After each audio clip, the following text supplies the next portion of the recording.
En el nombre del Padre, y del Hijo, y del Espíritu Santo. Amén. Soy el Padre Silvio Moreno, desde Túnez. Hoy vamos a leer el Evangelio de Mateo, capítulo 10, versículos 37 al 42. En aquel tiempo dijo Jesús a sus apóstoles: El que ama a su padre o a su madre más que a mí, no es digno de mí. El que ama a su hijo o a su hija más que a mí, no es digno de mí. El que no toma su cruz y me sigue detrás, no es digno de mí. El que encuentre su vida, la perderá, y el que pierda su vida por mí, la encontrará. Quien a vosotros recibe, a mí me recibe, y quien me recibe a mí, recibe a aquel que me ha enviado. Quien reciba a un profeta por ser profeta, recompensa de profeta recibirá. Y quien reciba a un justo por ser justo, recompensa de justo recibirá. Y todo aquel que dé de beber tan solo un vaso de agua fresca a uno de estos pequeños, por ser discípulo, os aseguro que no perderá su recompensa. Palabra del Señor. Gloria a ti, Señor Jesús. Queridos hermanos y hermanas, en este Evangelio, en este domingo, el domingo 13 del tiempo ordinario, tenemos un Evangelio que tiene distintos aspectos en esta enseñanza de Jesucristo. En el capítulo 10 de Mateo hay distintas enseñanzas, y quisiera simplemente referirme a algunas de ellas, principalmente la primera. Ustedes conocen ciertamente mucho más, lo hemos escuchado, y es una de las frases que tenemos un poco más de conocimiento de los evangelios: el que no toma su cruz y me sigue detrás no es digno de mí. Entonces tomar su cruz, su propia cruz, o sea, renunciar a sí mismo y seguir al Señor. Es una frase, evidentemente, pero después hay que ponerla en práctica y hay que entender todo lo que eso significa. Quisiera, sin embargo, referirme a un poco lo que va diciendo al inicio, y que esta frase justamente de tomar la propia cruz, renunciar a uno mismo y seguirlo, está relacionado con esto que indica al inicio el Señor y que parece fuera bastante fuerte. El que ama a su padre o a su madre más que a mí, no es digno de mí. El que ama a su hijo o a su hija más que a mí, no es digno de mí. Sin lugar a dudas, el Señor nos está hablando de una prioridad. Y al escuchar estas primeras frases, podemos quedar sin lugar a dudas desconcertados. Es lo que sucede muchas veces. Ahora bien, al profundizar un poco más, nos damos cuenta de la lección que el Señor quiere transmitirnos. Y es la siguiente, muy simple.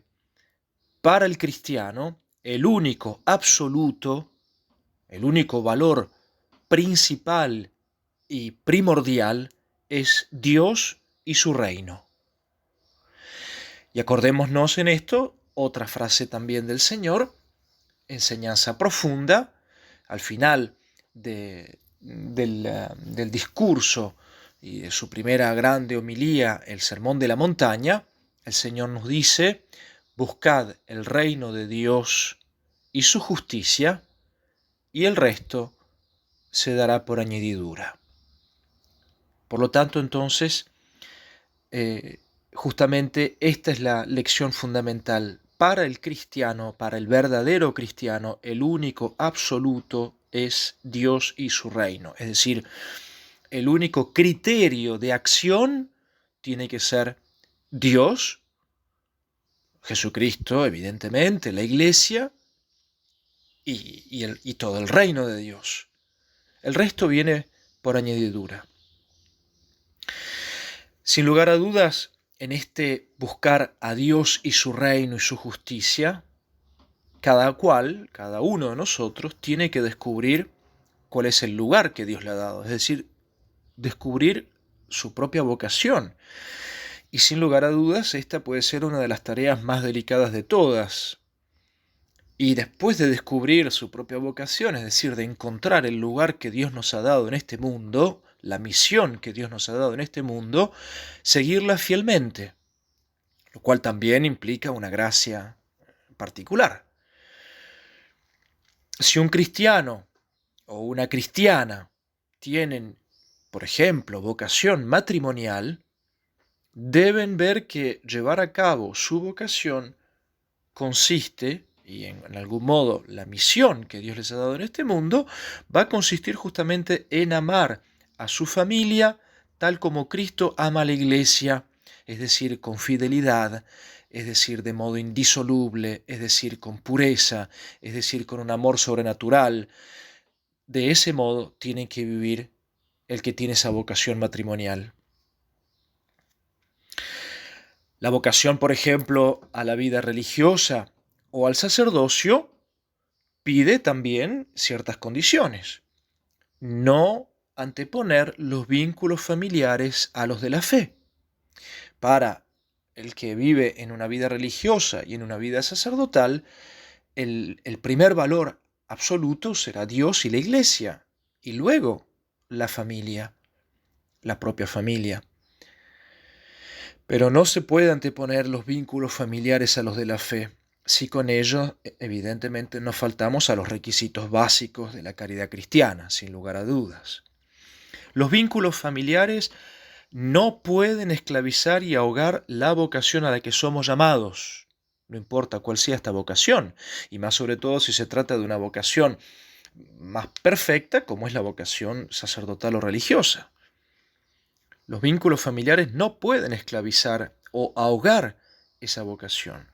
Y por lo tanto, tenemos que tener en cuenta, ya sean los padres de familia con respecto a sus hijos, los hermanos con respecto a sus otros hermanos.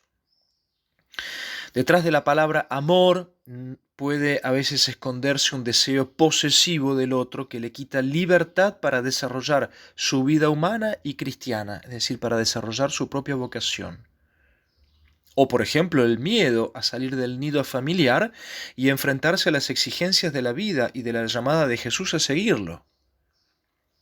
Y por eso justamente Jesucristo dice, quien ama más a su padre o a su madre más que a mí, no es digno de mí. Es esta deformación del amor la que Jesús nos pide transformar en un amor gratuito y generoso, porque justamente como dice San Agustín, Cristo ha venido a transformar el amor, es decir, a darle el verdadero sentido al amor. Y termino con esta enseñanza del Catecismo de la Iglesia Católica.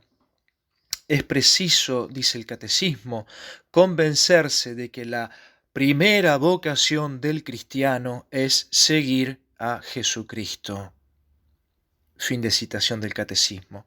Esa es la primera vocación del cristiano, es decir, la llamada a la santidad. Por lo tanto, ningún vínculo terreno, familiar, material, humano puede obstaculizar esa vocación absoluta que tenemos de seguir a Jesucristo, de obtener la santidad. Pidamos entonces esta gracia, que el Señor nos ilumine para que nosotros descubramos realmente cuál es nuestra misión en el mundo, cuál es nuestra vocación y para que podamos seguirla fielmente esta vocación en donde estemos.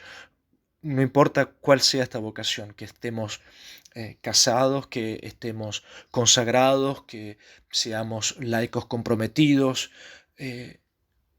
pidamos la gracia de la fidelidad a cumplir, a vivir nuestra vocación, que no se presente ningún obstáculo que nos impida vivir plenamente nuestra vocación, para que podamos ser justamente dignos de Jesucristo y recibir su recompensa. Amén.